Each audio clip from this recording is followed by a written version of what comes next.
Welcome to the Free and Open Mind podcast, where we feature individuals from all walks of life who discuss authentic living and share tips and advice on their journey and how they've maintained it. We stream live every Friday at 9 a.m. Eastern Time, right here on Facebook, and you can view the past episodes on thefreeandopenmind.com. I am Hardy Brooklyn. I'm a life and business coach based in Brooklyn, New York, and I help individuals who feel things are just not right figure out what they are, correct them, and have a better journey and a happier path along the way. Stan?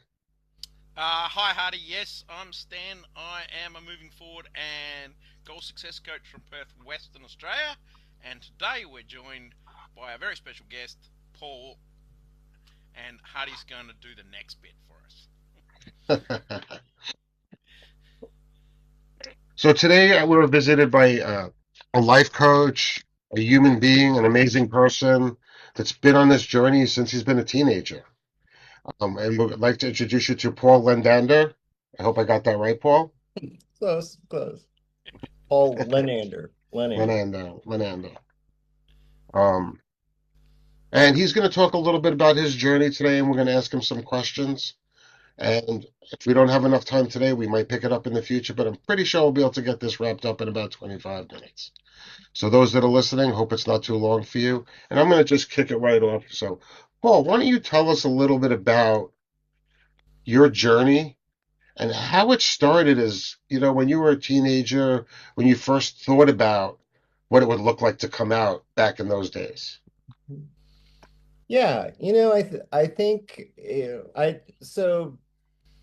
I now kind of who I am. I'm a life and wellness coach. I've been working I work mostly with the LGBT male community.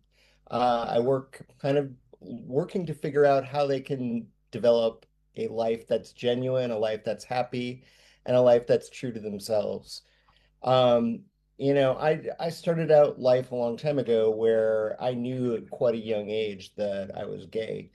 And I grew up in a very large, not overly conservative family, but I mean, an Irish Catholic, family where I didn't know a lot about being gay, but I knew that it was not something that I should be or something that anybody wanted me to be. And so I spent a lot of time trying to figure out who people wanted me to be. And I spent a great deal of time kind of tweaking and adjusting myself to be who I wanted to be. And I also know that I put a lot of value on pleasing other people and pleasing my family, pleasing my parents, pleasing people at school. And so I got pretty adept at figuring out what people wanted me to be, but most of the time that was not authentic.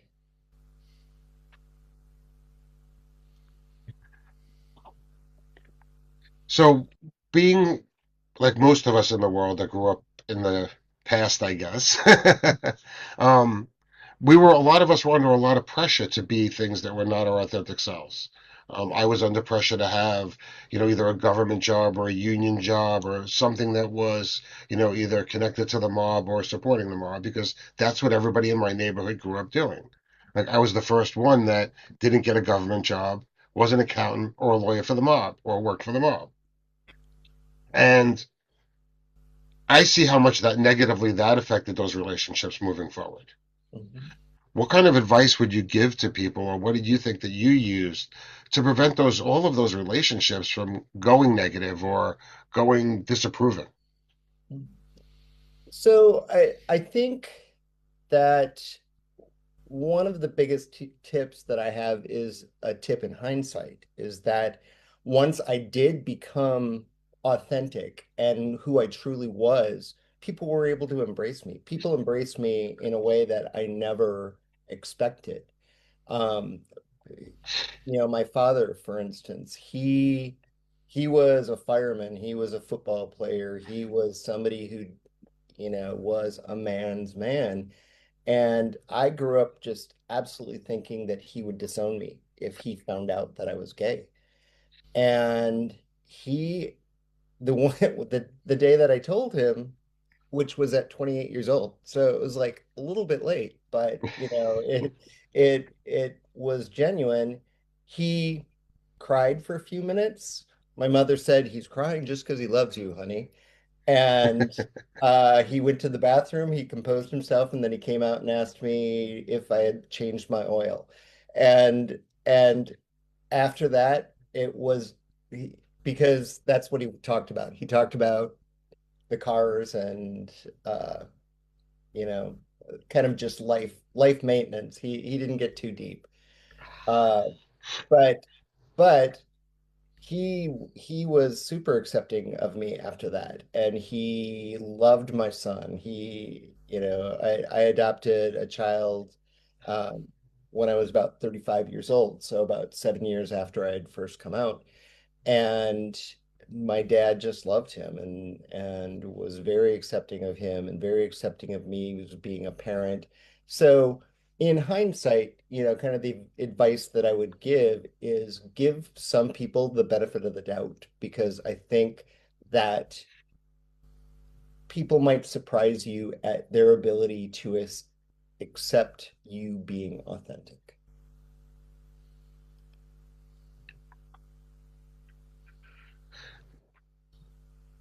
Thank you for that. So, how would you say, aside from giving people the benefit of the doubt, what would you say the difference in the way that you felt was prior to coming out and being authentic to becoming authentic? How do you feel, like how did your body react to that? So, I dealt with a lot of anxiety about being found out, about whether people would really discover who I really was, because I was often hiding and kind of code switching, for lack of a better term, to be who I thought people wanted me to be. And it took a lot of thought, and I found that my body was constantly in fight or flight, and my nervous system was constantly racing and constantly thinking, and I would have panic attacks all the time when I was a kid. And um, I would, just be so anxious trying to figure out what was the best way for me to react instead of just reacting and just being, that I was so dysregulated in my life that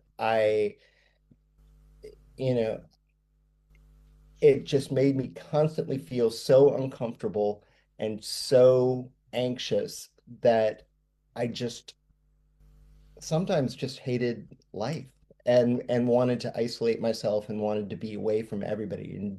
And I ended up spending a lot of time by myself, kind of hiding from the world, where I could kind of actually think about myself when I was by myself. And Interesting. that kind of brings us into one of those things about the connection between nervous system regulation and, of course, authentic living.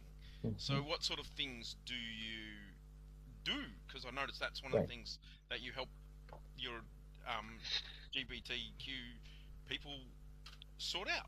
Right.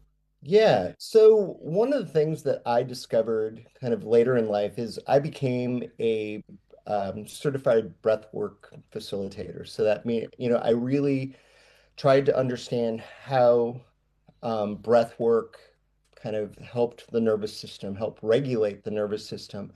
And so I did a lot of work, a lot of study to try to understand that. And so I kind of became an expert in that. And what I learned is I could really control my nervous system. I could calm myself down. Uh, when I was feeling dysregulated, I could help myself get into regulation. Um, One of the things that I really feel is that, if you are constantly in this state of of dysregulation that it's hard to live in your body. I was constantly outside of my body. I was in my head and I couldn't truly feel. And that's that also kind of led to some challenges sexually as well with other people because I was just never able to live inside my body. And so one of the things that I do when I work with gay and bisexual men, because a lot of the men I work with have challenges in with sexual functioning. And the approach that I take is generally away from like pharmacology and things like that, where, I think that's the kind of one of the typical things that people try when they have challenges sexually. But I go with an approach of nervous system regulation, of mindset training, and really kind of helping people have a mindset of success around sexual functioning and communication to be able to communicate your desires, your needs, and your boundaries in sexual situations with other people.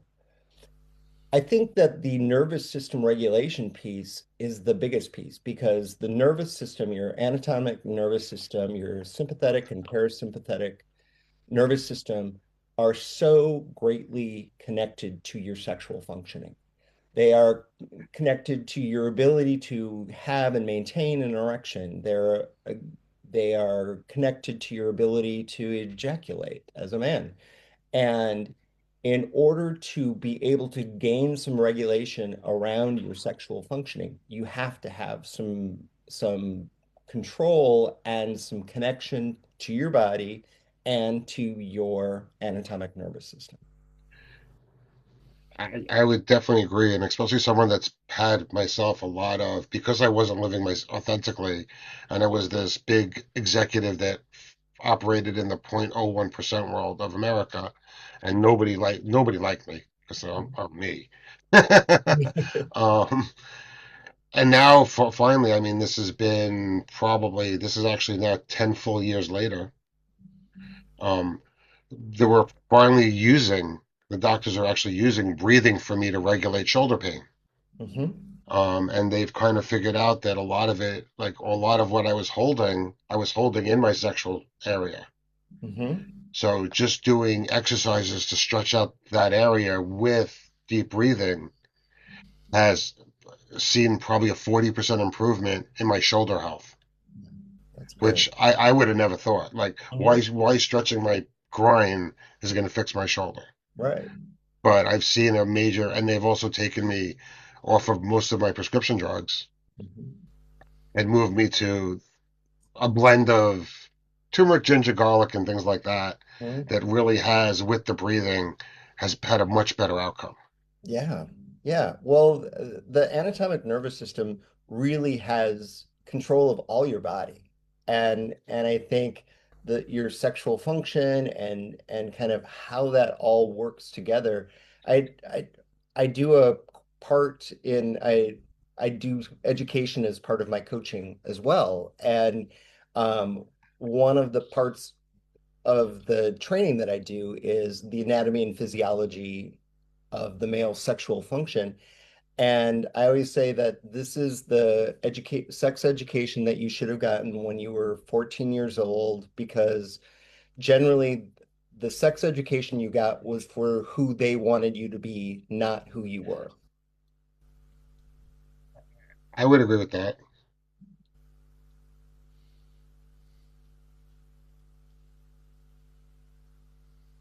So when you're working with your clients, what's one or two of the tips or advices, or not really tips or advices, because we're coaches and we're supposed to be asking questions. What type of questions do you ask around your clients to kind of understand what are the fears that they're having on becoming their true self? Mhm. Yeah, I think that one of the things that I always ask them first, and kind of I try to gain a lot of information when I first start working with clients about what brings them joy. What are their hopes? What are their dreams? And what do they have control of in this world? Because I think that so many times we spend so much time worrying about being able to control what other people do or what other people think. And when you realize how little control you have over those things, it's you could save a lot of time by not trying to do that, because I think that's one of the things that I really encourage my clients is to not spend time trying to do something that you're never going to be able to do. And so I think that kind of bringing clients back around to those two things, it really kind of helps. And that's kind of a circular thing that I do with clients is, what is the life that you are truly trying to lead? What is the life that you truly want? And what is getting in the way of you being able to do that? And do you have any control over those things? And what you do have control over, yeah, do something. How can you take inspired action to be able to uh, do something to regulate that? But if you don't have any control over it, how can you let that go? How can you give some forgiveness to it and just send it on its way? And I know we're getting close to time, Paul, but I kind of find this question nice. What's something we haven't asked you that you would like to tell us and the rest of the audience? Um,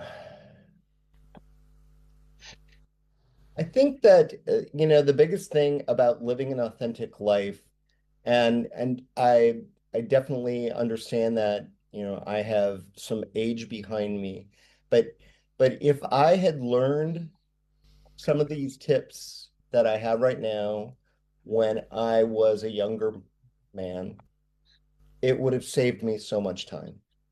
And I I genuinely, I think it's easy it would have been easy for me as a young person to just go, yeah, yeah, yeah, that's you, that's not me. But I think it's all of us. And I think the whole the whole desire to live an authentic life is a common human experience. And I think living an authentic life is one of the happiest things that you can do for yourself. And if you can learn some tools, because I do think it's tools, I think it's tools that you can figure out for yourself along the way. But if you learn those tools as early as possible, it's going to bring you so much happiness.